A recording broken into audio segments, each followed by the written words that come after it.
with your intentionally fabulous tip of the day. And today, this is one of my favorites. This has really been a powerful, when I say powerful, I mean life transforming tip for me. And that's what I call the word of the year. I started doing this about 11 years ago. I learned it from friends of mine, Kevin and Michelle Weaver, who've been doing it for about 20 years. And basically, the word of the year is a word that you choose. And yes, while you have participation in choosing the word really chooses you. I know it might sound a little bit strange, but in finding the word, I really seek it out. And I usually start seeking around November, December, what that word is for the next calendar year. The very first year I did this, the word that I came up with was disciple. And my intention there was that I wanted to be discipled up in every area of my life as much as possible. So, in my marriage, in my finances, professionally, socially, relationally, physically, spiritually, in every area, because I know life happens, right? Stuff is going to happen. But if one thing happens to one area, it's not a total explosion in every area of my life because all the other areas are solid. So that I would have discipline in my marriage, my finances, my profession, my friendship, and so on, that I was intentional about things being well. And it truly did work because things did happen, but my life didn't totally fall apart when they did. So if it's a money issue, then well, my health was good and my marriage was good and my friendships were good and so on. Or if it's a relationship issue, well, professionally I'm good and financially I'm good and so on. Anyway, that was my first word of the year 11 years ago. And some of the other words I've had have been words like suddenly and generous. The year that I chose generous, I was actually the most generous that year than I had ever been. I actually wound up giving away 2 cars that year, which had you had told me at the beginning of that year that I would have done that, I would have said you were crazy. That was not on my radar at all, but it just happened because generosity was my word. It turns out that year I had earned more money than I had ever earned any other year previous to that. And I had also given away more money than I had ever given away. I was more generous in my time and my income and so on. So that was another word. I've had words like partner, influencer, and so on. So the word finds you, and you'll know because you'll get confirmation on this word. So we do have something in the front of our brains called the reticular activating system. And when something's on our mind, like let's say yellow Corvette, the yellow Corvettes were always there, but now we're looking out for them. Or if I say someone whose head is slumped forward, you'll start to notice the forward slumped heads everywhere. They were always there, you just didn't see them. So once you have this word sort of jump out at you, you'll start to get confirmation because you'll start to see it every place and it'll just connect you. Your spirit will kind of jump when you see this word. So the word itself does need to have meaning and power for you. My word for this current year that we're in now was awaken. So I got this word in November the year before, and you don't really fully know what it's going to mean for you until you get into the year and see what's unraveling. So I do believe in vision boards. So my word goes on my vision board and I see it every single day. And so my word was awaken. And what I have found through this year is that I needed to awaken to the person that I was. I needed to really see who I was. And I found some things that I didn't like. I found that I was judgmental and that I was controlling and that I was bitter. And I was going through some things in that season of my life. So I needed to awaken from who I was, but also awaken to who I was to become. So this word awaken has been powerful for me all year long. And I already know my word for next year. Maybe I'll share it with you by the end. But this word should really inspire you. It should resonate with you. One of my words 5 years ago was joy. And I wanted to count all things in my life joy. And I knew that if joy wasn't in me, that joy couldn't come out of me. So part of it was I was good at giving joy, but not refilling myself with joy. So there's different aspects to your word that If you use it as the lens that you go through your life with, it will help you to really stay super focused on, does this line up with who I am and who I want to become? So, for example, it helps you to say yes or no to things. So if something wasn't going to bring me joy, then I probably wasn't going to do it. I don't want to say yes to something that I was going to regret later and go, oh, really wish I didn't say yes to that. Just doesn't line up with that joy meter for me.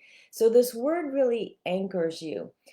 So, for example, with the word joy, it helps you to say, do I need to do more of what I'm doing? Do I need to do less of what I'm doing? Do I need to stop things and do I need to start things? So, just using this word joy as the barometer in my life, it helps you to go about your time, how you spend your moments, your year, reflecting on this one word.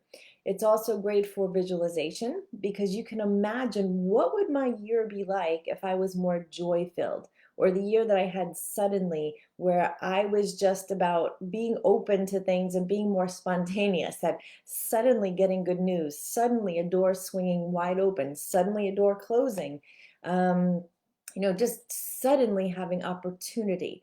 And that's how I was able to make decisions. Because the old me might have went, no, I'm not going to do that right now. No, I'm just going to stay like this. But you're like, wait a minute, be open to that suddenly. So it really can become magical if you use it and don't just forget it. So I have taught this word of the year training in many different high level places.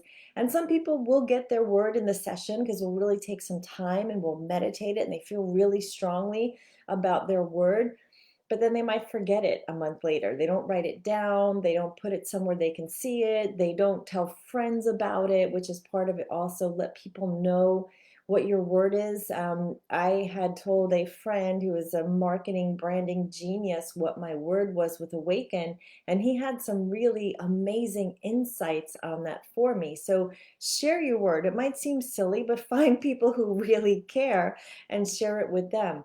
A good way to find your word is to ask questions. Really good questions will help you get to your word. What do I want to contribute? What do I want my year to look like? Look at what's happened in the last year. What would you like to be even better, more magnified? What would you need like to not be happening in your life next year? And when you get this word, really meditate on it and look it up and look at the meaning of the word and see if there's scriptures that have that word in it, because that just kind of gets deeper into your DNA when you understand that word. You might come up with a few words and need to make a list and then narrow those words down and really meditate on those words until you get clarity and focus and vision about your word. I will share my word for this next coming year, and that word is meaningful. So I decided, and when you decide in Latin, that means to cut off any other possibility, that I'm only going to do things that are meaningful. I'm not going to do trivial things. I'm not going to do things that I don't love. I'm not going to commit to something unless it truly has some high level of meaning to myself and to the people in my tribe who I am doing life with and sharing with.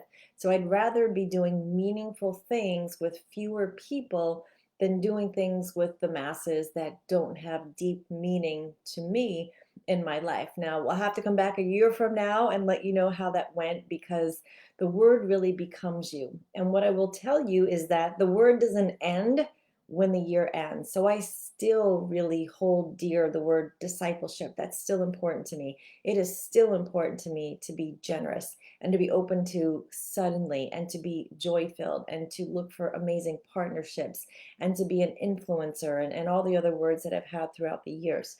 So I want to challenge you to consider, do you want to pursue a word of the year? And if you do, are you really willing to do something with that word?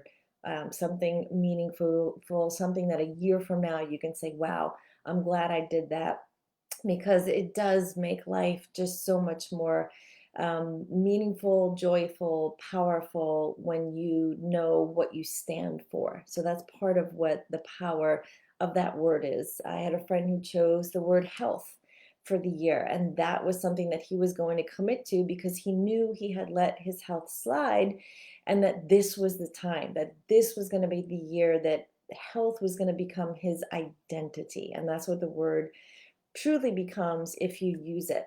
So, friends, I hope that was valuable to you. For those of you who don't know, I have a private Facebook group called Intentionally Fabulous because I love that word intention also. It's about being on purpose for a purpose. And this group is for women going through any stages of separation, divorce, post divorce, who want to heal through that grief cycle, to put the sadness, the bitterness, the grief, the loneliness totally behind them, to get to a place of health, and ultimately to a amazing bonus life that's better than you can ask, think, or imagine. So if this resonates with you, or you know any women who have had issues with relationship breakups that want to heal and get better, please do send them to that page. I will be doing some private coaching, and I do actually have a program called Intentionally Fabulous, Single Redefined, that I will be taking a group of people through it live very soon. They can go to intentionallyfabulous.com. So, friends, I hope that that tip helped you today for the word of the year. If you do find your word of the year, I would love to know what it is. Please do post it below, and I will believe that word with you. I will be in agreement for that word to happen in your life. Thanks, friends. Have an intentionally fabulous day, and I'll be back here tomorrow with your next intentionally fabulous tip.